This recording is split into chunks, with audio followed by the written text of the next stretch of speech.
Hello friends, তোমরা কেমন আছো? প্লিজ কমেন্ট করে জানিও। আমি ভালো আছি। শুভ নবমী সবাইকে। কারণ এটা হচ্ছে নবমীর দিনের ব্লগ। নবমীর দিন সকাল সকাল উঠে পড়েছিলাম। ছেলের জন্য কর্নফ্লেক্স বানিয়ে নিলাম আর আমাদের জন্য একটু গরম গরম ফেনা ভাত করে নিলাম। সকালবেলা না ফেনা ভাত, গরম গরম ফেনা ভাত দিয়ে ঘি দিয়ে খেতে দারুণ লাগে। আর আমাদের শান্তিপুরের এই ঘিটা খুবই ভালো খেতে। বাবা এসছে তো বাবাকে দিয়ে আনিয়েছিলাম।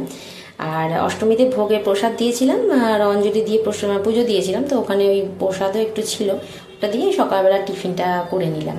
আর দেখো, ঘরের চাদরগুলো তোমাদের সাথে শেয়ার করা হয়নি। ঘরে অনেক দিনই চাদর পেতেছি ষষ্ঠীর দিন, তো ওই নীল চাদরটা, হলুদ চাদরটা, এই দুটো পেতে নিয়েছিলাম, তোমাদেরকে দেখানো হয়নি। দেখো চাদর দুটো এত ভালো না, পুরো পিওর কটন। তো যাই হোক, ছেলে এখানে খেলা করছে, ঘরটাও গুছিয়ে নিলাম। সকাল সকাল সব কাজ কমপ্লিট করে ফেলেছি। এবার রান্নায় যাব, কারণ হচ্ছে রান্না মাটন নিয়ে আসবে, তো মাটন আনতে বাজারে গেছে। বাজার থেকে এলে পরে মাটনটা করব। বেশি কিছু রান্না করতে না ভালো লাগে না পুজোর মধ্যে। বিকেলবেলা করে রোজ বেরোনো থাকে, তো আর হেঁটে এসে আর ইচ্ছা করে না রান্না করতে। তো ওই জন্য সকাল সকাল একেবারে রান্নাটা কমপ্লিট করে নিই। রাতের দিকে আর কিছু করি না, যা থাকে আর বাইরে থেকেই খাওয়া হয় পুজোর সময় মেনলি। কারণ পুজোর সময় না আমরা সারা বছর তো রান্না করি, পুজোর সময়টা মনে হয় একটু বাইরে খাই, তো রোজই বাইরেই খাওয়া হয়। সকালটা ওই জন্য একটু চাপ পড়ে যায়, কিন্তু বিকেলটা কিন্তু খুবই আনন্দ হয়। তো তোমরা কেমন পুজো দেখছো আমাকে প্লিজ কমেন্ট করে জানিও। আমার এই ভিডিওটা স্কিপ না করে পুরোটা দেখো, ভালো লাগবে। তো আমার ভিডিও কেমন লাগছে আমাকে প্লিজ কমেন্ট করে জানিও। আর যদি ভালো লাগে প্লিজ সাবস্ক্রাইব করে দিও, তোমার পাশে থাকলে আমি এগোতে পারবো। তো যাই হোক, এখানে মাটনটা নিয়ে চলে এসছে, প্রায় ঘড়িতে 9:30টার কাছাকাছি মাটনটা মেখে নিচ্ছি। তো যাই হোক, মাটন যেভাবে করে নর্মালি ঝোল করেই করব। আর ওই যে আলু ডুমো করে কেটে নিয়েছি, ওই আলুগুলো ভেজে মাটনটা করব। আমার না অনেকটা মাটন এনেছি, তো প্রেশারটা ছোট, তো ওটাতে হবে না বলে আমি দুটো প্রেশারেই রান্না করব আজকে। কারণ তাড়াতাড়ি রান্না করে একটু রেস্ট নিয়ে তবে তো আবার বিকেলে যাওয়া আছে। তো দেখো মাটনটা মেখে নিচ্ছি, এখানে যে যা যা মশলা ব্যবহার হয় সেগুলো দিয়ে মেখে নিচ্ছি। তো মেখে রেডি করে নিচ্ছি, আর বেশি লঙ্কা দিইনি, ছেলে খাবে তো। এখানে মাটনটা কষতে দিয়ে দিয়েছি। মাটনটা হলেই মোটামুটি রান্না কমপ্লিট, কারণ আমি বেশি কিছু করছি না। তো দেখো এখানে মাটনটা কষতে দিয়েছি, আর এখানে কড়াইতে আলু ভাজছি। দুটো কড়াইতে কষিয়ে দুটো প্রেসারে দিয়ে দেবো। তো যাই হোক, দুপুরে কি কি রান্না করেছি তোমাদের সাথে অবশ্যই আমি শেয়ার করব। তো দেখো দুপুরে বেশি কিছু করিনি, দুপুরে হালকাই করেছি, কারণ হচ্ছে একটা কি মাটন থাকলে বেশি কিছু লাগে না। তো রান্নাবাড়ি কমপ্লিট করে আমি স্নান করে চলে এসেছি, স্নান করে পুজো দিয়ে নিচ্ছি। কারণ হচ্ছে আজ পুজোর মধ্যে না সকাল সকাল পুজো দিতে পারছি না, তার কারণ হচ্ছে অনেক কাজ থাকছে। তো পুজোটা দিয়ে নিলাম। তো কি কি রান্না করেছি দেখো, এখানে প্রেশার কুকারে দুটো প্রেশারেই আমি রান্না চাপিয়েছি, দুটোতেই মাটন হচ্ছে। আর এদিকে পুজোটা সেরে নিয়েছি। এখানে ঠাকুরের দেখো লোকনাথ বাবাকে এই ধুতিটা পরিয়েছিলাম, এটাও দেখানো হয়নি। আসলে আমি এত ব্যস্ত না পুজোর কদিন, তো এগুলো দেখানো হয়নি তোমাদেরকে। দেখো আমি গণেশ ঠাকুর এনেছি, কিন্তু গণেশ ঠাকুর আমি প্রতিষ্ঠা করতে এখনো পারিনি। তো যবে প্রতিষ্ঠা আমি করব তোমাদের সাথে অবশ্যই আমি একটা ভিডিও করে শেয়ার করব। দুপুরবেলা কি রান্না করেছি দেখো, টমেটো চাটনি করেছি, শশা, ছেলের খাওয়া হয়ে গেছে, তো এখানে শশা আছে, আর এখানে মাটন আছে, গরম গরম মাটনের ঝোল। তো দুটো পাত্রে আছে, কারণ দু জায়গায় করেছি, একটা রাত্রের জন্য আর একটা দুপুরের জন্য। তো এখানে আলু দিয়ে ঝোল করে মাটনের ঝোল, আর এই যে একটা প্রেশার কুকারে তখনও হয়ে মোটে কমপ্লিট হলো, কারণ দুটোতে আলাদা আলাদা করেছি। তো তো বেশি করেই করে রেখেছি, রাত্রেও হয়ে যাবে এবং নেক্সট দিনও হয়ে যাবে, কারণ একদিন করলে দুদিন হয়েই যায়। মাটনটা তো খুবই ভালো লাগে, ঝোল আলু থাকলেও খুব ভালো লাগে খেতে। আর সাথে একটু মিষ্টি এনেছিল, রসগোল্লা, আমার রসগোল্লা খুবই ভালো লাগে। তো এই রসগোল্লাগুলো না গরম ছিল, গরম রসগোল্লা খুব ভালো লাগে খেতে। তোমাদের কার কার গরম রসগোল্লা খেতে ভালো লাগে আমাকে প্লিজ কমেন্ট করে জানিও। আর সাথে ছিল ঝরঝরে ভাত। আর দেখো একটু রেস্ট নিয়ে না বিকেলবেলা রেডি হয়ে গেছি। কেমন লাগছে আমাকে প্লিজ কমেন্ট করে জানিও। এই ড্রেসটা একটা ভিডিওতে তোমরা আমার দেখেছো, ড্রেসটা কিনেছিলাম, তো এই ড্রেসটা আজকে পরে নিয়েছি। আর একটা ড্রেস পরা বাকি রয়ে গেল, সেই ড্রেসটা আবার পরে কালী পুজোয় পরতে হবে। তো দেখো ঠাকুরগুলো তোমাদের সাথে শেয়ার করছি। এত সুন্দর ঠাকুর হয়েছে না আমাদের পাড়ার ঠাকুর করিয়ায়, ব্রহ্মপুর মোড়ের ঠাকুর এত সুন্দর হয়েছে। একচালার এই ঠাকুরগুলো এত ভালো লাগে না। তো দেখো খুবই সুন্দর লাগছে, এবং ভীষণ গরম বাইরে, এত গরম না, ফ্যানের সামনে ছাড়া থাকাই যাচ্ছে না। তো প্রত্যেকটা প্যান্ডেলে যাচ্ছি আর গিয়ে ফ্যানের সামনে দাঁড়াচ্ছি, এত গরম লাগছে। আর রেডি হয়ে বেরিয়ে বেশি গরম লাগছে। তো যাই হোক, ঠাকুর দেখা মোটামুটি কন্টিনিউ চলছে, আরও অনেক ঠাকুর দেখতে হবে, কারণ হচ্ছে অনেকগুলো প্যান্ডেল বাকি রয়ে গেছে, সেগুলো কমপ্লিট করতে হবে।